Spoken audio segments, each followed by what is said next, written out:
Après 2 longs tomes et plein d'aventures, Rand accepte enfin son destin.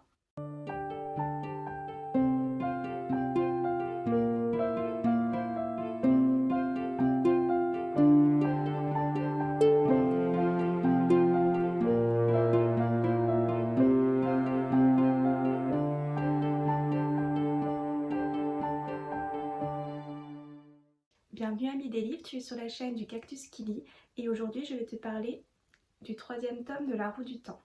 Le Dragon réincarné est le 3e tome de La Roue du Temps, écrit par l'auteur américain Robert Jordan et publié en France aux éditions Brajlon. Dans ce tome, Rand accepte enfin qu'il est le dragon réincarné. Après la bataille qui se déroule à la fin du tome 2, Rand retrouve Moiraine et les autres. La Aes Sedai décide d'ériger un campement dans un endroit reculé afin de leur laisser le temps de déterminer les prochaines actions à suivre. Seulement, Rand est terrorisé par ses nouveaux pouvoirs et décide de fausser compagnie à ses amis pour les préserver. Oui, encore une fois. Ses rêves le poussent à partir pour Tyr, une cité où il pourrait y retrouver Kalandor, une mystérieuse épée légendaire que seul le dragon réincarné pourrait tenir entre ses mains. De leur côté, Nynaeve, Egwene et Hélène sont de retour à la Tour Blanche. Elles vont y faire une terrible découverte. La Noire, une faction d'Aes Sedai alliée aux Ténébreux, a infiltré la tour. La chère d'Amiline, dirigeante des Aes Sedai, ne va pas tarder à confier aux 3 filles une mission de la plus haute importance. Ce tome, tout comme le tome 2, se découpe en plusieurs arcs et points de vue. Tout d'abord, Perrine, Loyal, Moiraine et Lan vont partir à la poursuite de Rand. Mat se retrouve en convalescence auprès des Aes Sedai, tandis qu'Hélène, Egwene et Nynaeve font leur retour à la Tour Blanche, mais pas pour y rester très longtemps.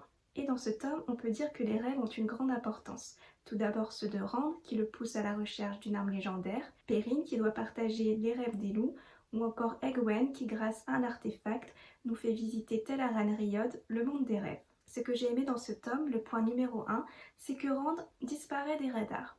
Et oui, il est très peu présent, et au vu de son comportement dans le tome 2, j'avoue que ça m'a fait des vacances. Et du coup, si Rand n'est plus là, et ben évidemment, ça laisse de la place pour les autres personnages. On a enfin le point de vue de Mat, qui avec sa chance insolente pourrait aller jouer au casino sans problème. Ensuite, nous suivons Nynaeve, Egwene et Hélène au sein des Aes Sedai, et comme à chaque fois, les passages au sein de la Tour Blanche font partie de mes préférés. J'ai adoré qu'Egwene et Hélène passent leurs épreuves pour devenir des acceptées, et en devenant des acceptées, elles en arrivent donc à égalité avec Nynaeve.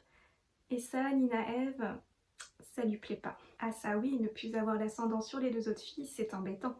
D'autant plus qu'Egwene n'hésite pas à s'émanciper pour ma plus grande joie. Puis dans ce tome, l'univers de Robert Jordan continue de se développer. On y découvre une nouvelle cité, celle de Tyr.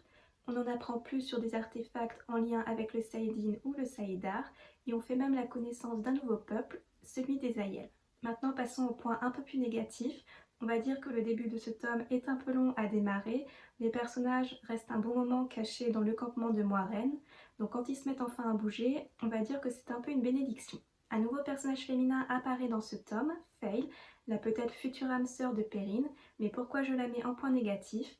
Eh bien, c'est à croire qu'à chaque fois que Robert Jordan nous pond un personnage féminin, il faut qu'elle ait un caractère insupportable. Bon, elle n'en est pas au point de Nynaeve, il ne faut pas exagérer non plus, mais je n'ai pas super bien accroché avec ce personnage pour autant. Puis on nous décrit Nynaeve, Egwene et Hélène comme des Aes Sedai qui vont devenir super puissantes, qui ont des pouvoirs déjà plus évolués par rapport aux autres novices ou acceptés, mais qui comme dans le tome 2, continuent de tomber dans des pièges plus que flagrants.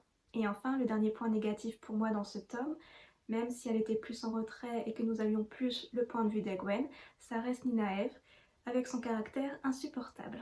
Je retiendrai donc de ce tome son fabuleux tic, celui de se tirer sur la natte quand elle est énervée. Mais comme elle est tout le temps énervée, en fait le plus grand mystère de la roue du temps n'est pas de savoir si le dragon réincarné va réussir à gagner contre le ténébreux. Non, c'est de savoir comment les cheveux de Nynaeve arrivent encore à tenir sur son crâne alors qu'elle tire sur sa natte toutes les 30 secondes. Pour conclure, j'ai trouvé que ce tome reprenait un peu la même structure que le tome 2.